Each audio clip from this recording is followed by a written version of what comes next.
My cat used to nap on my lap every single day. Honestly, it was our little routine. But ever since this wooden house showed up, she's been choosing it instead. I didn't get it at all first until I touched the cushion. It's ridiculously soft, softer than my own pillow. It has that lush, springy feel to it. You just want to stick your hand in. And it doesn't trap heat, so she stays comfy even in the afternoon sun. The house itself is made of real cedar wood, and it smells like a forest after the rain.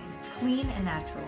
No weird chemical smells, just warm. She now spends half the day in there, napping, stretching, and dreaming. And me, I finally get to drink coffee with both my hands again.